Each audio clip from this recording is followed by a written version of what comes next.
Hi everyone, welcome back to my channel. अगर आप channel पर नए हैं तो चैनल को सब्सक्राइब कर लीजिए, वीडियो को लाइक कर दीजिए और नोटिफिकेशन बेल आइकन को प्रेस कर दीजिए।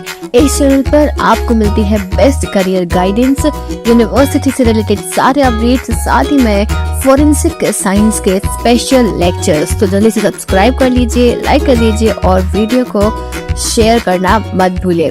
हाय everyone, welcome back to my channel. I hope you all are doing good. तो आज के इस वीडियो में हम यहाँ पर 2023 का एमएससी फोरेंसिक साइंस का पेपर सॉल्व करने वाले हैं। तो काफ़ी सारे स्टूडेंट्स थे जो पूछ रहे थे कि प्रीवियस ईयर पेपर्स हमें कहाँ मिलेंगे, तो मैं यहाँ पर आपको अपने चैनल पर प्रीवियस ईयर पेपर सॉल्व कराने वाली हूँ। तो हम 2023 का भी सॉल्व करेंगे, 22 का भी सॉल्व करने वाले हैं, 2 साल के पेपर सॉल्व करेंगे। और ये जो वीडियोस हैं पेपर सॉल्व करने वाले, ये आपको मिलेंगे हर संडे को, ठीक है। तो आज संडे है, इसलिए मैंने सोचा कि आज हम लेक्चर नहीं लेते हैं, आज हम पेपर सॉल्व करते हैं। तो जो भी स्टूडेंट्स हैं जो लाइव चैट में एक्टिव हैं, उनके लिए, जितने भी लोग एक्चुअली वीडियो देख रहे हैं उन सभी के लिए मैं ये बोलना चाहती हूँ कि आप सभी लोग लाइव चैट पर जो है वो क्वेश्चंस के आंसर देंगे। जैसे मैं क्वेश्चन रीड करूंगी आप सबको लाइव चैट पर आंसर देने हैं और फिर उसके बाद में जो है मैं वहां पर रिप्लाई करूंगी। एक्चुअली लाइव चैट में ही मैं रिप्लाई करूंगी, या वीडियो के बीच में मैं रिप्लाई नहीं दूंगी। लाइव चैट में आप सभी को अपने आंसर्स देने हैं, मैं वहां पर एक्टिव रहने वाली हूँ, ठीक है। तो चलो हम यहाँ पे स्टार्ट करते हैं। अब मैं आपको एक चीज और बता दूं कि पहले क्या हो रहा था। पहले जो पेपर था उसका पैटर्न आपको बताऊं कि पहले 100 क्वेश्चंस आते थे, है ना। 75 क्वेश्चन सब्जेक्टिव रहते थे यानी फोरेंसिक साइंस के रहते थे, और 25 क्वेश्चन जनरल रहते थे। जनरल में आपका इंग्लिश भी आता था, रीजनिंग भी आता था, मैथ्स भी आता था, जनरल नॉलेज भी आता था। लेकिन इस बार पैटर्न चेंज है, ये जनरल क्वेश्चंस बिल्कुल नहीं आएंगे, सिर्फ 75 क्वेश्चन आएंगे, पूरे सब्जेक्टिव ही आएंगे आपके, और कुछ नहीं पूछा जाएगा। तो हम यहाँ पे स्टार्टिंग के क्वेश्चन सॉल्व नहीं करेंगे। Question number 1 to question number 25 हम स्किप करेंगे, क्योंकि उनका अब हमें कोई काम नहीं है। हम स्टार्ट करेंगे क्वेश्चन नंबर 26 से, और एक्चुअली हम पूरा पेपर आज नहीं करेंगे, हम करेंगे part 1 of previous year question paper 2023 का। पार्ट 2 जो है वो नेक्स्ट संडे आएगा। और एक बात, अगर आप ये वीडियो पहली बार देख रहे हो, मेरे चैनल पर आप पहली बार कोई वीडियो देख रहे हो, तो मैं आपको बता दूं कि मैं यहाँ पर इसी चैनल पर फोरेंसिक साइंस की रेगुलर क्लासेस लेती हूँ। सारे videos CUET PG forensic science का जो क्रैश कोर्स है वो आपको यहीं पर मिल रहा है, और आपको कहीं पर भी नहीं मिलेगा। फ्री ऑफ कॉस्ट है, डेली क्लासेस होती हैं, डेली वीडियो आपको यहाँ पे मिलता है शाम को 6 बजे।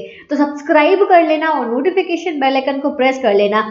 सारे के सारे अपडेट्स, सारी की सारी चीजें CUET से रिलेटेड, फोरेंसिक साइंस से रिलेटेड सारी गाइडेंस आपको यहीं पर मिलती है। तो चलो हम स्टार्ट करते हैं और हम डायरेक्ट क्वेश्चन पर आते हैं। क्वेश्चन नंबर 26 चाहिए हमें। बाकी जो है 1 से 25 मैंने आपको बता दिया कि अब पेपर पैटर्न चेंज हो चुका है, तो हमें वो सॉल्व करने की जरूरत बिल्कुल भी नहीं है, तो हम उनमें टाइम वेस्ट नहीं करेंगे। अब आप देखो, ये है पार्ट नंबर 2। इसमें पार्ट 1 और पार्ट 2 में पेपर दिया है, क्योंकि ये प्रीवियस पैटर्न के हिसाब से है। अब के पैटर्न में आपको सिर्फ फोरेंसिक साइंस आएगी। तो चलो यहाँ पर हम आते हैं पहले क्वेश्चन पे। सभी लोग चैट में आंसर देंगे, मैं चैट पर एक्टिव रहूंगी, मैं बार बार आप सभी को बता रही हूँ। Is that clear? और वीडियो को लाइक करना मत भूलना। तो चलो क्वेश्चन नंबर 1 हम स्टार्ट करते हैं। और क्वेश्चन नंबर 1 जो है वो क्या कह रहा है, characteristics belonging to a particular group is termed as. Particular group से अगर कोई कैरेक्टरिस्टिक बिलोंग करता है तो हम उसको क्या कहते हैं। सभी लोग फटाफट से लाइव चैट में मुझे आंसर देंगे। Option number 1 is objective characteristic, 2 personal characteristic, 3 individual characteristic, 4 class characteristics. क्या बोलते हैं?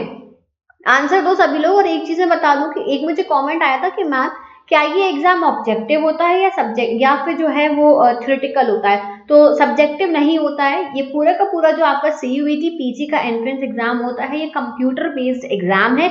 और दूसरी चीज, ये आपका ऑब्जेक्टिव ही होता है, टिक द करेक्ट आंसर्स ही होते हैं, ये ध्यान रखना।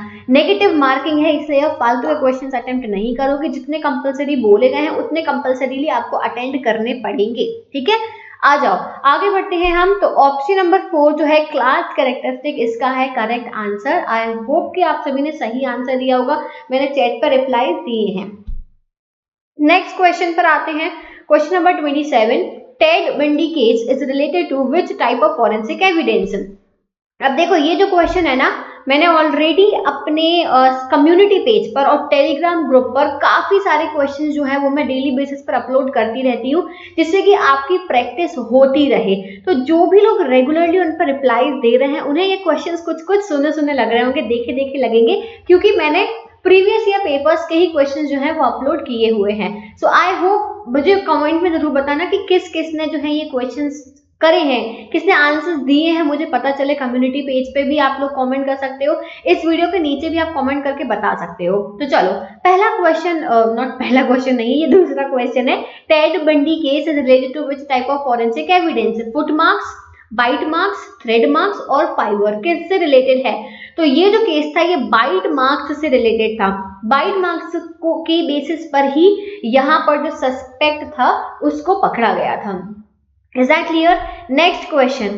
Question number 28. Application of scientific methods in criminal investigation was suggested by an Austrian judge whose name was. Criminal investigation करने के लिए साइंटिफिक मेथड की कुछ मतलब कुछ एप्लीकेशन दी गई थी, साइंटिफिक मेथड्स दी गई थी एक जज के द्वारा, ऑस्ट्रियन जज थे, उन्होंने दी थी। उनका नाम क्या है? न्यूरेमबर्ग, हैंस ग्रॉस, वोचेस या पी.एल. क्रिक? किसने दी थी बताओ भाई। ऑप्शन है आपके पास में 1 2 3 4, 4 ऑप्शन है। क्रिमिनल इन्वेस्टिगेशन करने के लिए साइंटिफिक मेथड्स की एप्लीकेशन किसने दी थी?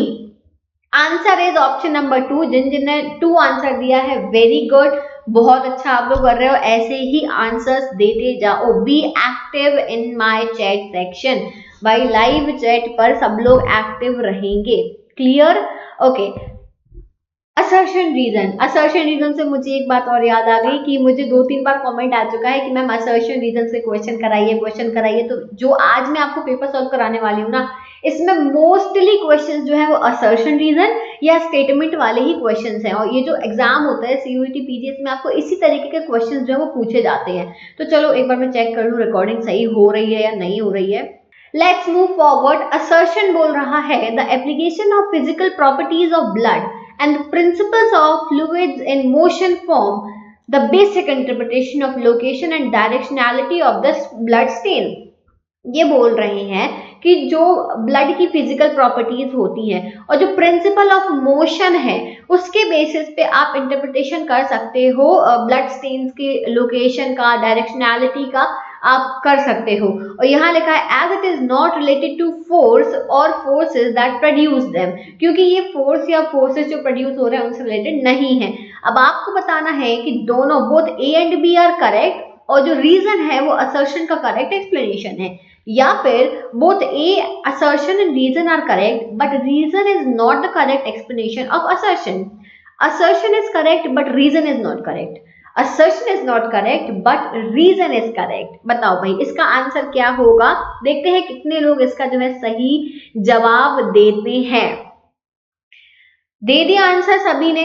अब देखो इसका जो आंसर है वो है option number 3, assertion is correct but reason is not correct. Assertion बिल्कुल सही बोल रहा है लेकिन रीजन गलत दिया हुआ है। Clear? Next question, question number 30। Which of the following university in India first started forensic science program? कौन सी यूनिवर्सिटी है इंडिया में जहां पर सबसे पहले फोरेंसिक साइंस का प्रोग्राम स्टार्ट हुआ था?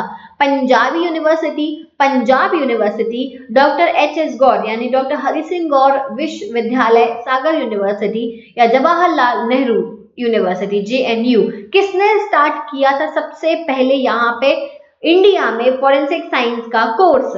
तो जो लोग सागर यूनिवर्सिटी के लिए अप्लाई कर रहे हो ना, मैं उनको बता दूं कि यही है वो ऐसी पहली यूनिवर्सिटी, डॉक्टर हरि सिंह और विश्वविद्यालय सागर यूनिवर्सिटी जैसे पहले बोला जाता था, ये वही यूनिवर्सिटी है जहाँ पे सबसे पहले फोरेंसिक साइंस नाम का सब्जेक्ट इंट्रोड्यूस कराया गया था। इसके पहले कोई जानता ही नहीं था फोरेंसिक साइंस क्या होता है। तो ये पहली यूनिवर्सिटी है और ये नंबर 1 पर हुआ करती थी। उसके बाद में लेकिन अब थोड़ी सी रैंक इसके नीचे आ गई है, बट स्टिल एकेडमिक जो इनका एकेडमिक स्ट्रक्चर है वो काफी अच्छा है। मैं इतना सब कुछ इसलिए बोल रही हूँ क्योंकि मैंने यहीं से पढ़ाई करी है तो मुझे पता है। तो आप लोग जो है अगर आपने CUET PG का एंट्रेंस दे रहे हो ना और MSc फॉरेंसिक करना चाहते हो तो you can choose this university because this is one of the best university in India for MSc forensic science course. Is that clear? चलो आगे बढ़ते हैं, हम क्वेश्चन नंबर 31 पर आते हैं। 31 क्वेश्चन में फिर से असर्शन रीजन है। Assertion is first priority at the crime scene is to provide first aid to the injured if any and to protect the crime scene। Assertion में ये लिखा है कि आप अगर किसी क्राइम सीन पर पहुंचते हो, वहां पर कोई इंजर्ड है तो फर्स्ट एड देना आपका पहला काम है, और अगर इंजर्ड नहीं है मतलब already the person is dead तो आपको वहां पे क्राइम सीन को प्रोटेक्ट करना आपका पहला काम है, ठीक है। और रीजन दे रहा है यहाँ पे not to protect the crime scene diligently may lead to destruction of the evidence। अगर आप क्राइम सीन को जाके तुरंत प्रोटेक्ट नहीं करते हो तो वहां पे डिस्ट्रक्शन हो सकते हैं एविडेंसेस के। तो मुझे तो दोनों ही स्टेटमेंट सही लग रहे हैं। अब आप बताओ मोस्ट अप्रोप्रिएट आंसर क्या होगा। Both assertion and reason are correct and reason is the correct explanation of assertion। both assertion and reason are correct but reason is not the correct explanation of assertion। assertion is correct but reason is not correct। assertion is not correct but reason is correct. अब बताओ भाई, ये question जो है ना ये काफी confusing होते हैं but at the same time काफी इंटरेस्टिंग भी होते हैं, और जो अपन थोड़ा सा दिमाग का इस्तेमाल करेंगे, कॉमन सेंस यूज करेंगे ना, वो इसका आंसर दे देंगे।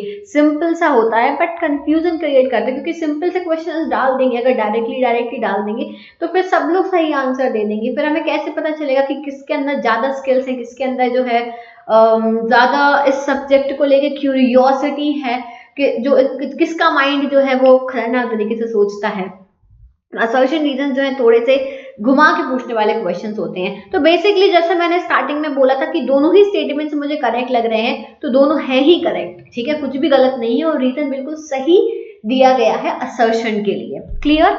Next question, question number 32 question is perjury is defined as. Perjury का क्या मतलब होता है? Wilful utterance of falsehood in act committed with court premises, failure to sign summons या failure to appear as witness। perjury का क्या मतलब है? देखो यहाँ पे भी दिया हुआ है। अब कई बार ना मैं भी ऐसा करती थी, कई बार जो है क्वेश्चन मुझे इंग्लिश में नहीं समझ आया है या इंग्लिश में समझ आ रहा है लेकिन थोड़ा सा कंफ्यूजन हो रहा है, तो मैं क्या करती हूँ हिंदी का क्वेश्चन पढ़ती हूँ। अब यहाँ लिखा है मिथ्या साक्ष्य, परजुरी इस रूप में परिभाषित होती है। अब यहीं पे लिखा है मिथ्या यानी कि झूठ, मिथ्या, और ऑप्शंस में क्या है? मिथ्यात्व की जानबूझकर किया गया, मिथ्यात्व का जानबूझकर किया गया कथन। फिर बाकी के ऑप्शंस की जरूरत नहीं है, हमें समझ में आ गया कि option A is the correct answer. यहाँ पे ये लो भाई हमने लगा दी option number 1, wilful utterance of falsehood, यानी कि आप जानबूझकर गलत स्टेटमेंट दे रहे हो, ठीक है, आप गलत गवाही दे रहे हो, आप जो है टेस्टिमनी जो है वो गलत दे रहे हो। So this is what we call परजुरी।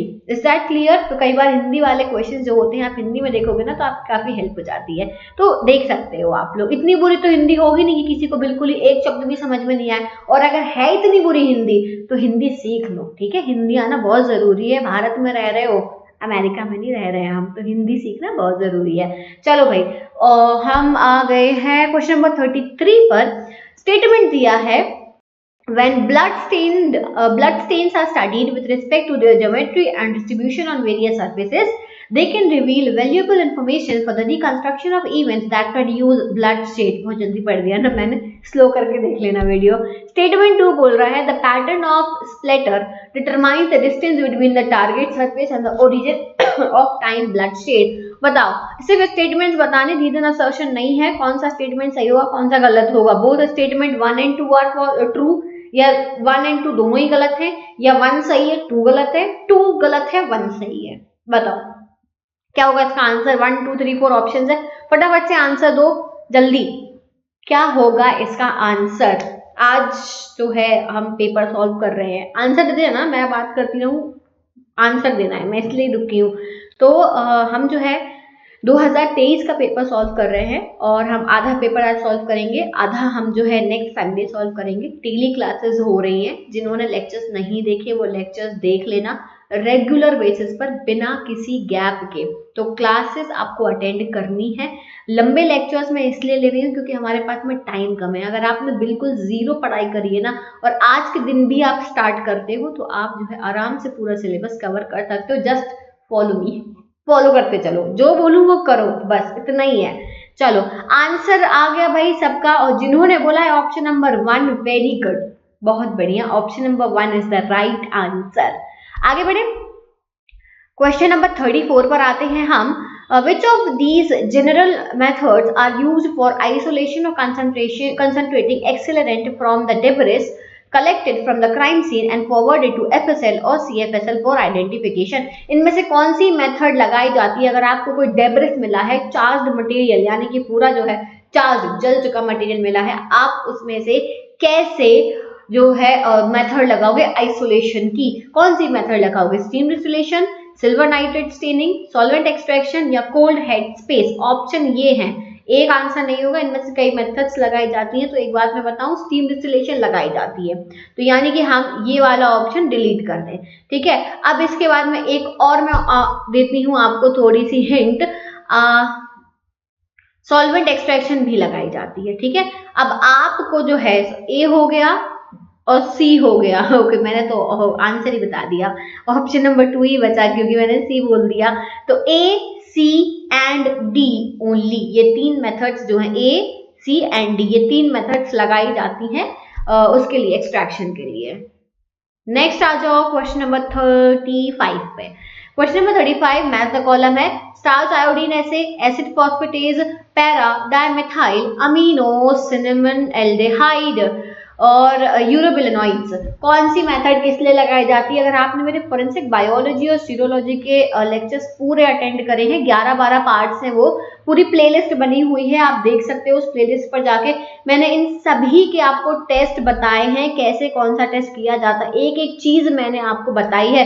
तो भाई बताइए, स्टार्च आयोडीन टेस्ट जो है वो किसके लिए होता है? स्टार्च आयोडीन टेस्ट सलाइवा के लिए होता है, यानी ए का जो आंसर है वो 2 है। तो अगर मैं आपको बोलूं कि ए का आंसर 2 है तो यानी ऑप्शन नंबर 3 करेक्ट हो जाता है। हमें बाकी को मैच करने की भी जरूरत नहीं है, टाइम वेस्ट मत करना, फटाफट करना। अगर आपको मिल गया भाई स्टार्च आयोडीन तो है, सलाइवा के लिए होता है, बस इसके आगे हमें पढ़नी ही नहीं है। बी ऑटोमेटिकली जो है सीमेन के लिए होता है। नहीं भी पता ना, अगर एक भी पता चल गया ना तो उससे आपकी जो है काम बन जाएगा। चलो आगे बढ़ेंगे हम, क्वेश्चन नंबर 36 पर आ जाते हैं जल्दी से। अब आता है यहाँ पर, ब्लड स्टेन पैटर्न इंटरप्रिटेशन में provide information to the investigator in many areas. Blood stain pattern interpretation आपको कई एरियाज के बारे में इंफॉर्मेशन देता है, एक्सेप्ट यहाँ पे ये बोल रहे हैं कौन सी इंफॉर्मेशन नहीं देता है, ये पूछा है। तो यहाँ दिया है option, origin of blood stain and distance between impact area of blood spatter, तो ये इंफॉर्मेशन हमें मिल जाती है। Type and direction of impact that produces blood stain, ये भी हमें मिल जाती है।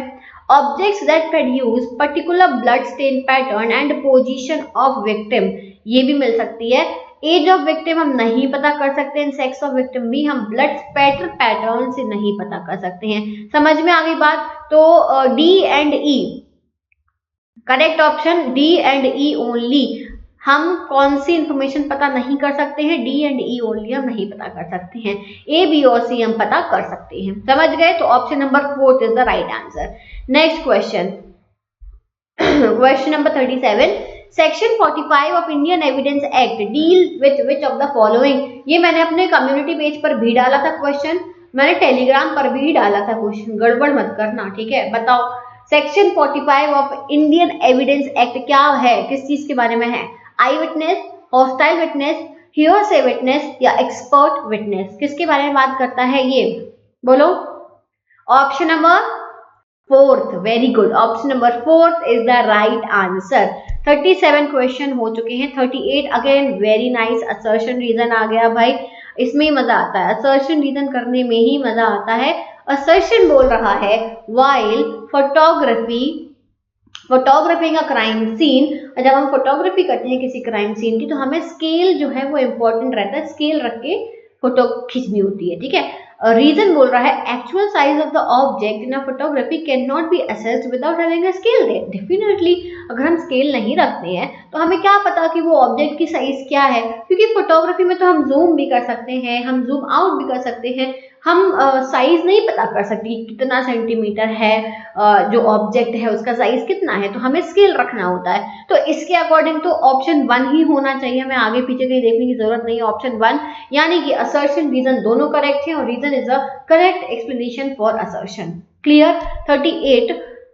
39 पर आते हैं हम। Narcotic drug and psychotropic substance act was passed in which of the following year. ये जो एक्ट है narcotic drug and psychotropic substance act किस ईयर में पास हुआ था?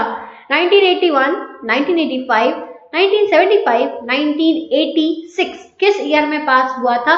तो ये जो एक्ट है ये ऑप्शन नंबर 2 1985 में पास हुआ था। याद कर लेना इसको, बिल्कुल बहुत अच्छे से याद कर लेना, ईयर वगैरह ये तो याद ही करने पड़ेंगे, इसमें तो कुछ समझने जैसा है नहीं, क्योंकि जिस ईयर में पास हुआ है वो ईयर रहेगा। क्लियर है। 40 पर आते हैं हम, क्वेश्चन नंबर 40 ओके। स्टेटमेंट है, ठीक है, स्टेटमेंट दिया हुआ है crime scene search is carried out in a methodological pattern which may be dictated by location, size and condition of the scene। Simple सी बात ये लिखी है कि क्राइम सीन सर्च मेथड हमें जब लगानी होती है तो वो डिपेंड करता है लोकेशन, साइज और कंडीशन ऑफ द सीन पे कि हम कौन सी मेथड लगा रहे हैं। और स्टेटमेंट दिया है टिपिकली, जो टिपिकल पैटर्न्स होते हैं वो कौन कौन से यहाँ दिए हुए, स्पाइरल, स्ट्रिप, लेन और ग्रिड मेथड यहाँ पे दी हुई है।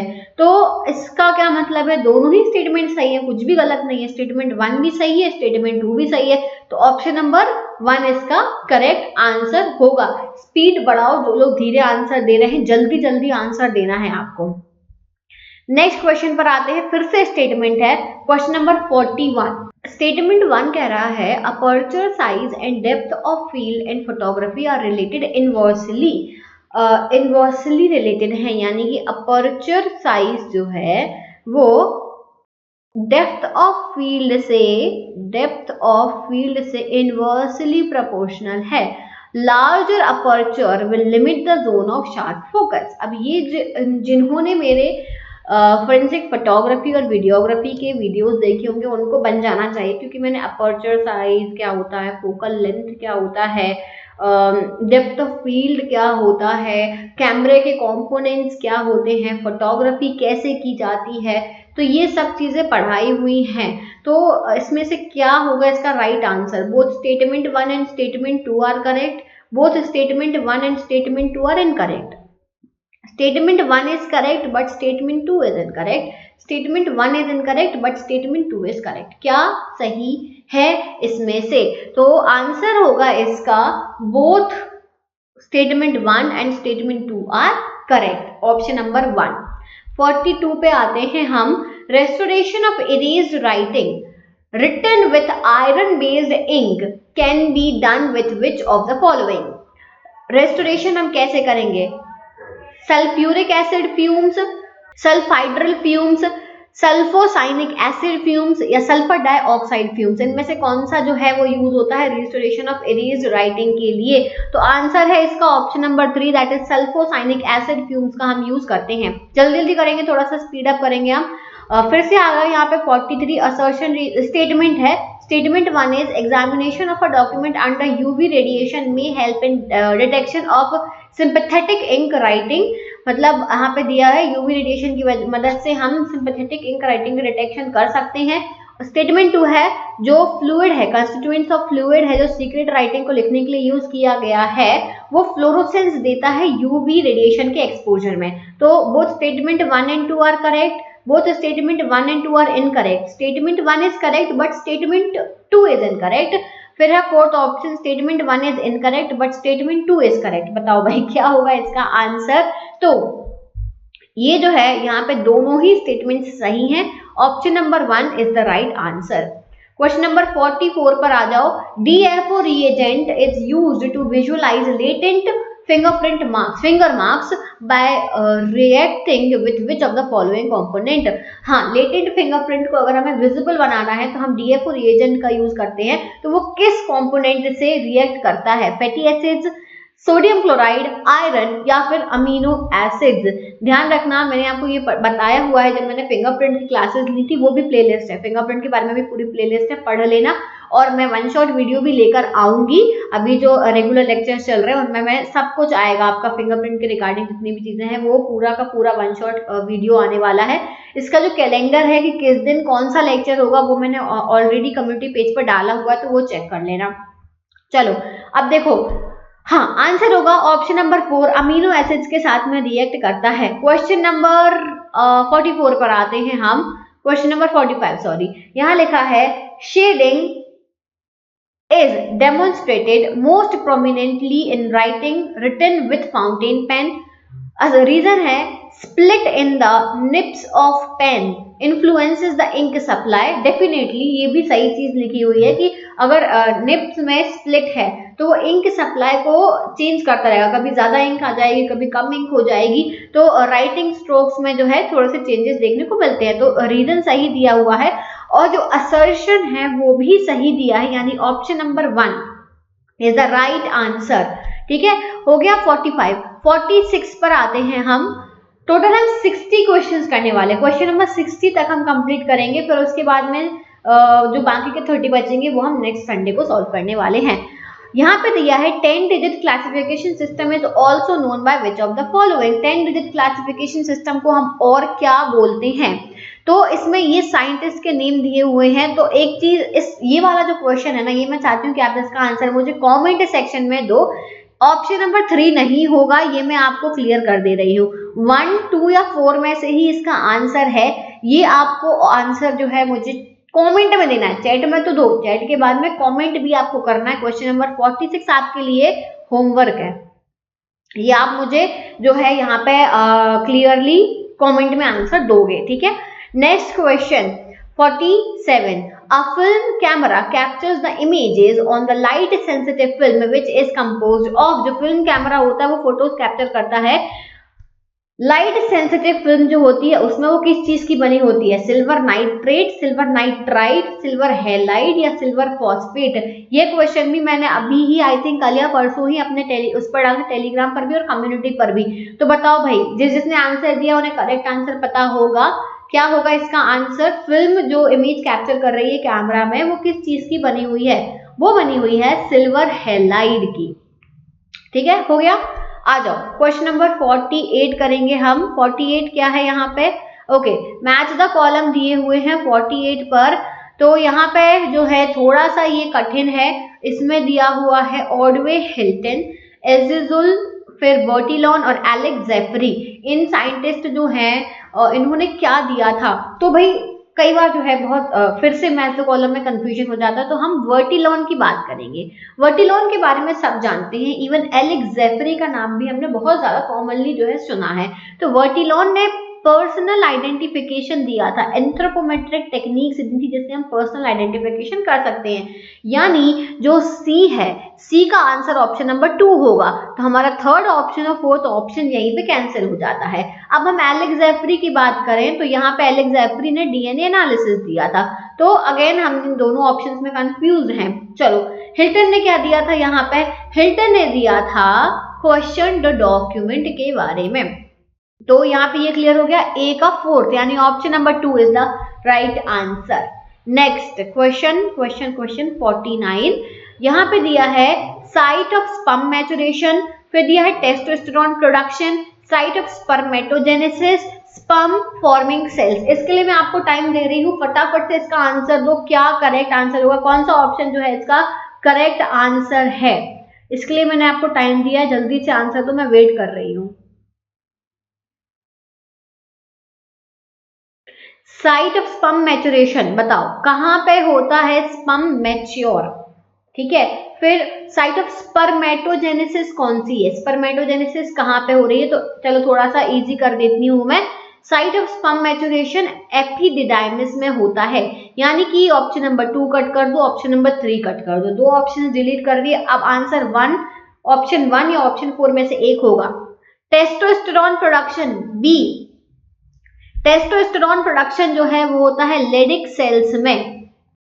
अब तो समझ में आ ही गया होगा कि ऑप्शन 1 ही इसका करेक्ट आंसर है। और साइट ऑफ स्पर्मेटोजेनेसिस जो है सेमिनिफेरस ट्यूब्यूल्स में होता है और स्पर्म फॉर्मिंग सेल जो है स्पर्मेटोजेनिक सेल्स में होते हैं। समझ गए? समझ गए। चलो अब आ जाओ आगे। Dimeric loci in regard to DNA analysis are used for forensic application because क्यों यूज करते हैं? Net abundant in human genome, occasionally result in shutter band, do not work with the fluorescent dye labeled primers, excessive slippage during amplification results in a large number of spurious bands, thus difficult to interpret, not present in sex chromosome। बताओ जल्दी से दो इसका answer comment में, उसमें chat section में देना है। डायमेरिक लोकाई आंसर है बेटा इसका option number 4 B and D only. ठीक है, नेक्स्ट क्वेश्चन पर आ जाओ। 51 बस कंप्लीट होने वाला है ये। 51 is which of the following are fat soluble vitamin? इनमें से कौन से फैट सॉल्युबल विटामिन है? Vitamin A, B, D, E, K, इनमें से कौन कौन से फैट सॉल्युबल हैं ये बताना है आपको। जल्दी दो, फर्स्ट, सेकंड, थर्ड, फोर्थ में से कौन सा ऑप्शन करेक्ट होगा? तो भाई A, vitamin A is fat soluble, ठीक है। Vitamin D is fat soluble for sure. Vitamin E is also fat soluble. और कौन सा है? K, vitamin K is also fat soluble. Vitamin B fat soluble नहीं होता, तो ऑप्शन कहाँ गया? ए सी डी ई, ए सी डी ई, ये है ऑप्शन। थर्ड ऑप्शन जिन जिन ने आंसर दिया है वेरी गुड, बिल्कुल सही है। 52 पे आ जाओ।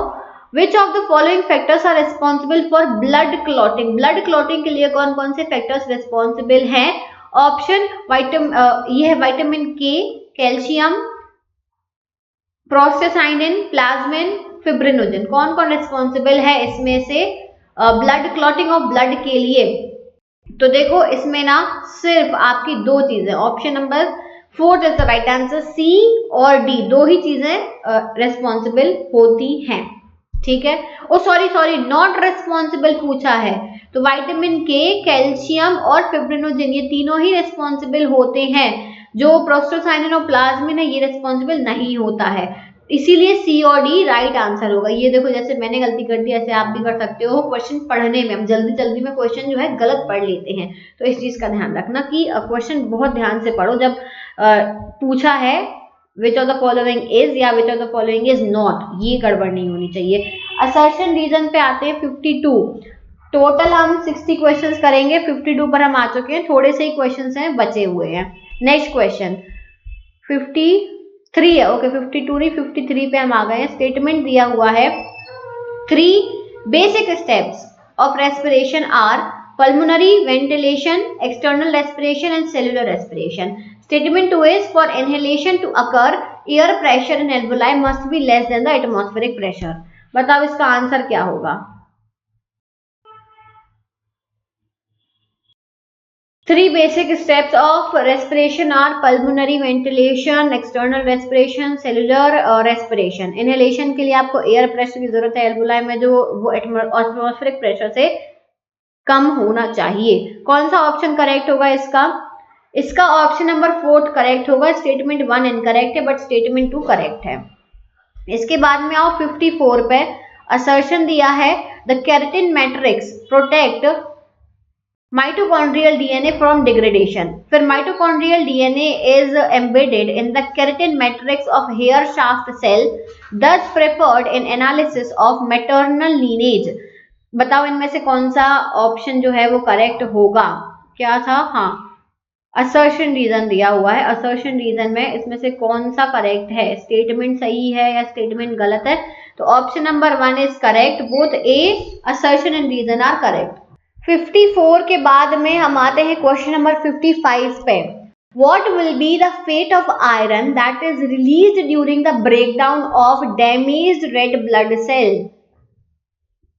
बताओ, हिंदी में पढ़ते हैं। चलो, पता नहीं क्यों मेरा मन हो रहा है इस क्वेश्चन को हम हिंदी में पढ़ते हैं। क्षतिग्रस्त लाल रक्त कोशिकाओं को टूटने या भंग के समय निमोर्चित लोह का फैट यानी रेड ब्लड सेल्स, परिणाम क्या होगा? फेट यानी परिणाम, इनका क्या होगा?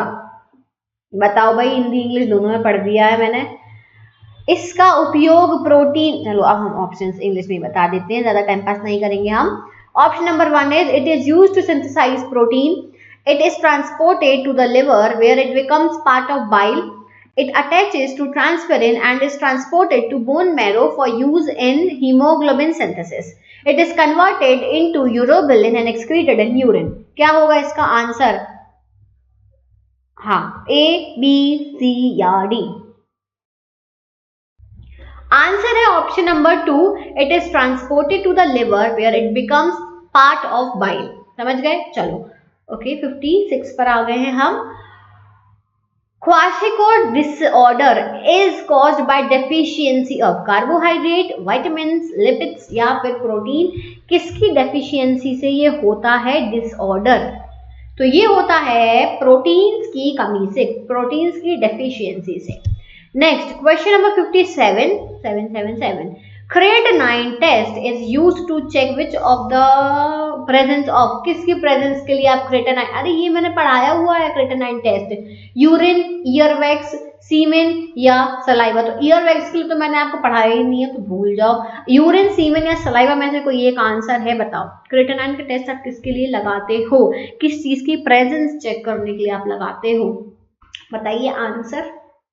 इसका आंसर है urine, option number 1 is the right answer.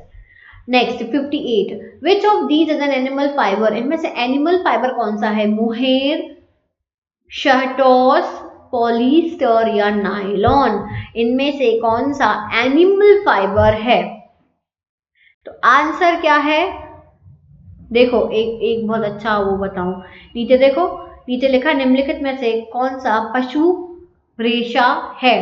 Jute, shahtoosh, polyester या नायलॉन। तो अब देखो जूट देखने से मैं थोड़ा सा यहाँ पे क्लियरेंस मिल गया, मोहेर पढ़ने से मैं कंफ्यूजन हो रहा था, तो आंसर क्या होगा? जूट। समझ गए? जूट जो है वो एनिमल फाइबर है। Next, deviation from Beer's law arises due to, ये बियर्स लैम्बर्ट लॉ जो हमारा इंस्ट्रूमेंटेशन वाला यूनिट रहेगा उसमें है।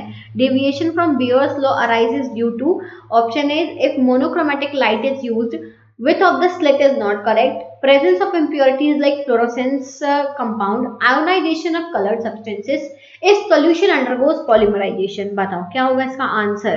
मैं ही बता दे रही हूँ इसका आंसर जल्दी से, क्योंकि ये शायद आपने अभी तक नहीं पढ़ा होगा इंस्ट्रूमेंटेशन। तो इसका ऑप्शन होगा option number 4, B, C, D and E only. Next 59 question हो चुका है, हम 60 पे आ गए हैं। 60 क्वेश्चन है रॉकेट इम्यूनो, ये तो मैंने पढ़ाया है, ये मैंने पढ़ाया है फॉरेंसिक बायोलॉजी और सीरोलॉजी में। Rocket immuno electrophoresis is performed in agarose gel to analyse antigen antibody interaction. ठीक है, हम इम्यूनो इलेक्ट्रोफोरेसिस इसलिए लगाते हैं, ऐसा दिया है स्टेटमेंट 1 में। फिर दिया है amount of antigen quantified by measuring the light of rocket. बताओ क्या होगा? Both statement 1 and statement 2 are correct, both statement 1 and 2 are incorrect, statement 1 is correct but statement 2 is incorrect, statement 1 is incorrect and statement 2 is correct। दो भाई, इसका answer तो मुझे चाहिए, बताइए क्या होगा इसका आंसर? क्या दोनों स्टेटमेंट सही है, क्या दोनों गलत है, या एक सही है या गलत है? क्या बोलना चाहेंगे आप सभी लोग, बताइए। आखिरी क्वेश्चन है, आखिरी दाव 1 करोड़ रुपए के लिए, मतलब चलो बताओ क्या होगा इसका करेक्ट आंसर। तो जिसने ऑप्शन नंबर ए बोला है बिल्कुल सही बोला है और आप जीतते हैं 1 करोड़ रुपए। Option number 1 is the right answer. अब बाकी के जो पैसे हैं वो आपके खाते में पहुंच जाएंगे और आज की जो क्लास है वो यहीं समाप्त होती है। आगे जो है यहाँ पर क्वेश्चंस हम देख लेते हैं, टोटल आई थिंक 100 यहाँ पे क्वेश्चन नंबर 100 तक होंगे क्वेश्चंस, है ना। देखो सबसे नीचे आते हैं हम, हाँ क्वेश्चन 100 क्वेश्चंस हैं, क्वेश्चन नंबर 60 तक हमने कंप्लीट कर लिया है। अब 70, 61 से 70, 71 से 80, 81 से 90 और 91 से 100 और करने हैं कि क्वेश्चन सॉल्व, बताओ। चलो 5 और करते हैं, चलो यार, चलो नहीं करेंगे अभी हम क्लास खत्म, हम 5 क्वेश्चन और करेंगे। कहाँ आ गए हम? 58 के बाद में 59, 60 हो गया, चलो हम और क्वेश्चंस करते हैं, मेरा मन लग गया क्योंकि मन नहीं हो रहा मेरा क्लास खत्म करने का, तो हम और क्वेश्चंस करने वाले हैं। यहाँ दिया हुआ है in UV visible spectroscopy which of the following transitions are observed. बताओ कौन कौन से ट्रांजिशंस आपको यूवी विजिबल स्पेक्ट्रोस्कोपी में देखने को मिलते हैं। A B C D E 4 options आपको दिए गए हैं। फिर से टफ क्वेश्चन पूछ लिया, इंस्ट्रूमेंटेशन से पूछ लिया, आपसे पढ़ना पड़ेगा यार, नहीं है ना, कोई बात नहीं, हम पढ़ेंगे, इसको पढ़ेंगे। और मैं जो है प्रॉपर आपको यूवी विजिबल स्पेक्ट्रोस्कोपी पढ़ाऊंगी, बियर-लैम्बर्ट्स लॉ भी पढ़ाऊंगी, क्या होता है ये सब चीजें मैं आपको पढ़ाऊंगी। अभी इस पर मेरे कोई भी वीडियोस नहीं है, पर जल्दी ही आएंगे, इसी महीने में पढ़ लेंगे हम सब कुछ, कोई दिक्कत नहीं है। तो देखो ऑप्शन जो है इसका है फोर्थ वाला करेक्ट है, A B and D only, A B and D only, ठीक है। नेक्स्ट क्वेश्चन नंबर 62 पर आते हैं हम। 62 क्या है, ओके असर्शन रीजन है। The efficiency of separation in column chromatography is increased as number of theoretical plates increase. Chromatography, column chromatography में सेपरेशन की एफिशिएंसी बढ़ जाती है अगर आप जो नंबर ऑफ थ्योरेटिकल प्लेट्स हैं उनको इंक्रीज करते हो तो ये तो बिल्कुल सही बात है, ठीक है, बिल्कुल सही बात बोली गई है। अब रीजन सही है या नहीं वो हम देखते हैं। The efficiency of separation increases due to increase the number of equilibrium of analyte in corresponding mobile phase and stationary phase. क्या ये सही है या फिर गलत है, और क्या रीजन करेक्ट एक्सप्लेनेशन है? तो हाँ बिल्कुल सही है, दोनों ही स्टेटमेंट्स करेक्ट हैं और रीजन जो है बिल्कुल करेक्ट इसकी एक्सप्लेनेशन दी है, ठीक है। अब 62 पर आ जाओ, क्वेश्चन नंबर 62 अरे 62 ही था क्या ये? हाँ 62 ही था, 63 पर आना है हमें, 63 पर आते हैं। अगर यहाँ पे फिर देखो आपका पूरा इंस्ट्रूमेंटेशन से यहाँ से क्वेश्चन चालू हो गए हैं, सारे ही क्वेश्चन इंस्ट्रूमेंटेशन से हैं। अब यहाँ पे मैच द कॉलम दिया हुआ है PIMYZ, dipole movement, size and mass. अब किस पे क्या डिपेंड करता है, यहाँ पे टेक्निक्स दी है FTIR, ISO electric focusing, gel exclusion, chromatography और मास स्पेक्ट्रोस्कोपी। तो क्या होगा इसका आंसर? देख भाई ये मुझे लग रहा है कोई नहीं दे पाएगा इसका आंसर, दो देखते हैं कौन सही आंसर देता है। हिंट चाहिए क्या, हिंट दूं क्या? चलो मैं सोचती हूँ किस चीज में हिंट देनी है मुझे, ठीक है एक का आंसर बता दे रही हूँ मैं, डी का, साइज एंड मास। डी का जो आंसर है वो है जेल एक्सक्लूजन क्रोमेटोग्राफी, डी का है 3, यानी आप जो है फोर्थ और सेकंड ऑप्शन डिलीट कर दो, फर्स्ट और थर्ड में से ही आपको आंसर देना है। दो, अब मैंने देखो इजी कर दिया है आपको, दो ऑप्शन छोड़े हैं, ए है या फर्स्ट है या थर्ड है। अब तो तुक्का भी मार सकते हो, आराम से तुक्का मार के बताओ क्या होगा आंसर। इसका आंसर है ऑप्शन नंबर 3 बिल्कुल भी नहीं है, ऑप्शन नंबर 1 है राइट आंसर, ठीक है। 64 पे आ जाओ, अब फिर से वही है देखो, नेबुलाइजेशन, ICP, KBR पैलेट या पायरोलाइजर, फिर GC, AAS, IR या MS। अब फिर से मैं ऐसा कॉलम दे दिया, तो आप जितना इजी समझ रहे हो CUET के पेपर को उतना भी इजी नहीं है, पढ़ना पड़ेगा, बिना पढ़े तुक्के मार के नहीं निकलेगा, मेहनत तो करनी पड़ेगी, समझ गए। तो आंसर क्या होगा, नेबुलाइजेशन, ICP, KBR पैलेट, पायरोलाइजर। करो भाई मैच द कॉलम करो, फिर मैं आपको इसमें भी इजी कर दूंगी। चलो इसमें भी मैं एक का आंसर बताती हूँ, पायरोलाइजर। पायरोलाइजर जो है वो GC से रिलेटेड है, यानी ओके सॉरी गड़बड़ कर दी मैंने शायद,